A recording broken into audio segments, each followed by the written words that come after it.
সেইভাবে বললে কৃষকের লাভ হয় না, কিন্তু কৃষক টিকে থাকে কোথায় জানো?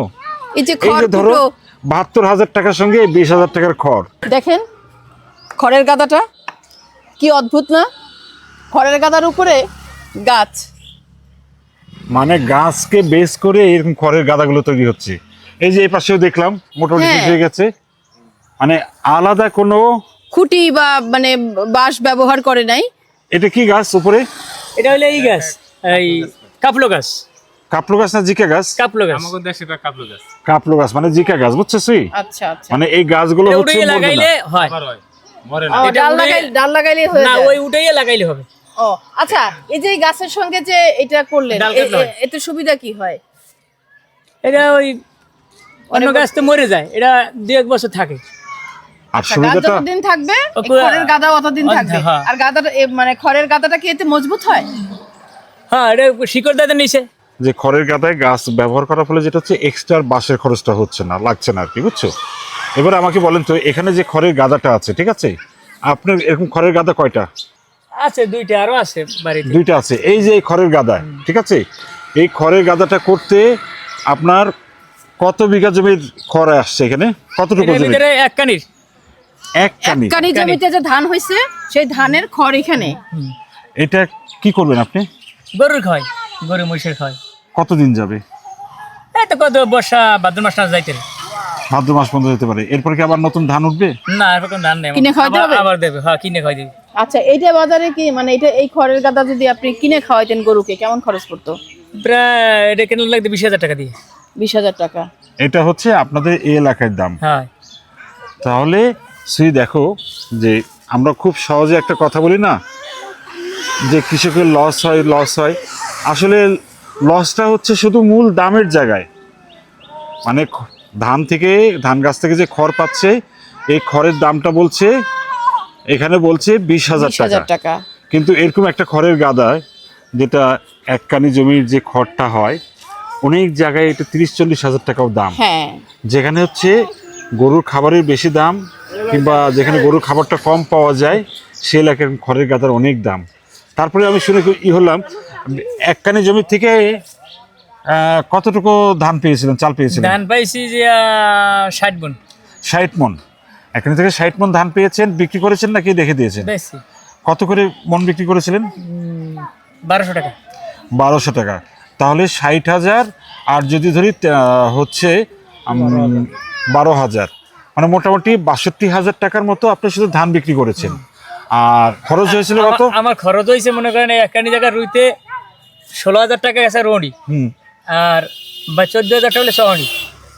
১৬ আর ১৪ ৩০,০০০, ৭,৫০,০০০, ১৫,০০০। ১৫,০০০। ৩০ আর ১৫ হচ্ছে সেই কত? ৪৫,০০০। ৪৫,০০০। এই হচ্ছে আপনার ৪৫,০০০। ৪৫,০০০ টাকা খরচ হয়েছে, এর মধ্যে নিজে যা খাচ্ছি বাকি। হ্যাঁ, আপনার পরিশ্রমটা এখানে সেইভাবে বললে কৃষকের লাভ হয় না, কিন্তু কৃষক টিকে থাকে কোথায় জানো? এই যে এই খড় যে ধরো কুটো, ৭২,০০০ টাকার সঙ্গে ২০,০০০ টাকার খড়, এই খড় তার গরু খাবে, গরু বড় হবে, কোরবানির সময় তো গরু বিক্রি করবে বা বিভিন্ন কাজে ব্যবহার করবে। এবং ধান যে ভাঙাবে বা ঢেকিতে করুক, মেশিনে করুক, সেখান থেকে একটা কুড়া হয়। হ্যাঁ। সেই কুড়াটাও কিন্তু কৃষক তার গরুকে খাওয়ায়। ধান মানে যদি- খড় কুটো কোনো কিছুই ফেলনা না। তা কৃষক আসলে কি জানো, কৃষকের লাভ হয় না। এরকম খড়ের গাদা করে কৃষক না টিকে থাকে। হ্যাঁ, টিকে থাকে। আরেকটা কথা বলি, যে ভাই যে বললো এখানে এক কানি মানে জমিতে যে ধানটা হয়েছে, এখানে কিন্তু এলাকা ভেদে কিন্তু জমির পরিমাণের কিন্তু পার্থক্য আছে। হ্যাঁ। যেমন এক কানি বললো, এক কানিতে কয় শতাংশ? ১ করা হইলো ৩%, তাহলে ৮০ করা হইলো ২৪০%। ২৪০%। তো ২৪০% জমিতে ৬০ মণ ধান কিভাবে হয়? এই লবণ জায়গাটি, এটিতে লবণ ওঠে। এই জমি তো ভেরিবাত নাই, এদের সাধারণ লবণ মানে লবণ পানি। আচ্ছা, এখানে আরেকটা কথা আছে আমার। এই যে লবণ পানিতে যে চাষ করছেন এখানে, এটা কি ধান ছিল? এটা ছিল এই স্বর্ণ 5। স্বর্ণ 5। এটা কি হাইব্রিড? হাইব্রিডই মনে জাতীয়, এটা Hybrid। লবণ জায়গা তো, আচ্ছা। মানে ভালো ফসল এদিকে আসে না। মানে আমরা দিয়া এবছর একটা খাইছি, আগামীতে দেই হয় না, আর একটা দেই।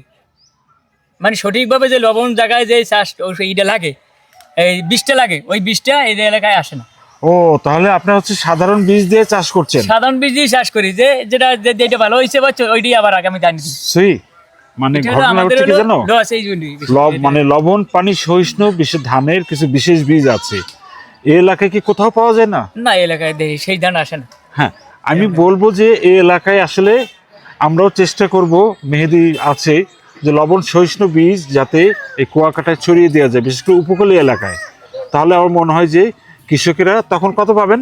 এই হাইয়েস্ট ধান হইবে 1 মণ করে। হ্যাঁ, যদি ভালো সার ওষুধ দেয় তাহলে মনে করেন খরচে 1 করা জমিতে গেল বছর এখানে 30 করা জমিতে এই ব্লক দিয়েছিলাম, এই উন্নাকাল দিয়েছিলাম, প্রায় 60,000 টাকা খরচ হয়েছে, ধান হয়েছে 22 মণ।